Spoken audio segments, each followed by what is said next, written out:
فاش كتلقى راسك خاصك تاخذ واحد القرار في حياتك، كتبقى كتفكر بزاف وكتدخل في واحد الحاله ديال التحليل بزاف وكتحلل جميع الاحتمالات وكتبقى كتحلل حتى كتفوت الفرصه وفي الاخر ما كتاخذ حتى شي قرار. وبالتالي كتعطي راسك واحد التبرير، كتقول مع راسك كان خاصني نقرر ولكن ما كنتش متاكد 100%.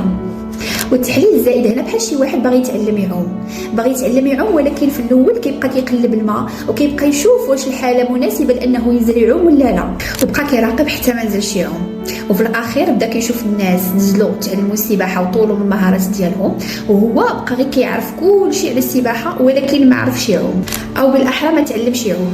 فبطريقه لا شعوريه الدماغ ما كيبغيش حاله عدم اليقين، حيت في الماضي تقدر تكون خديتي واحد القرار وندمتي عليه ومن بعد بديتي كتدخل في لو جوجمون دو لا فالور بيرسونيل، فبديتي كتكريتيكي راسك، فبديتي كتنتقد راسك، بديتي كتكريتيكي راسك.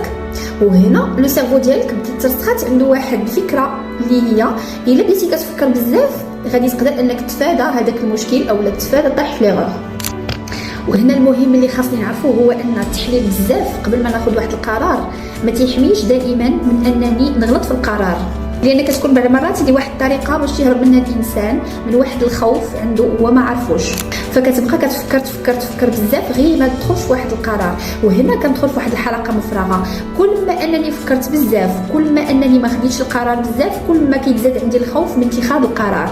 وفي لاكومبانيمون ما كنقلبوش ناخذ واحد القرار مثالي، ولكن حنا كنتعلموا سورتو القدره على اتخاذ القرار بواحد الثقه وبطريقه تدريجيه، ونقوي جانب عدم اليقين اللي عندي، ونعرف ونوضح مزيان لي فالور ديالي باش نعرف شنو هو اهم حاجه بالنسبه ليا باش ممكن ناخذ واحد القرار، ونتعلم ناخذ القرارات اللي كتقوي عندي الثقه باش باغ لا سويت لا بريز دو ديسيزيون ما كتبقاش عندي فيها مشكل، كتولي اون اكسيون طبيعيه اللي كنقدر ناخذها بواحد الطريقه تلقائيه. ولا عندك دي كيسيون كتب لي في الكومونتير.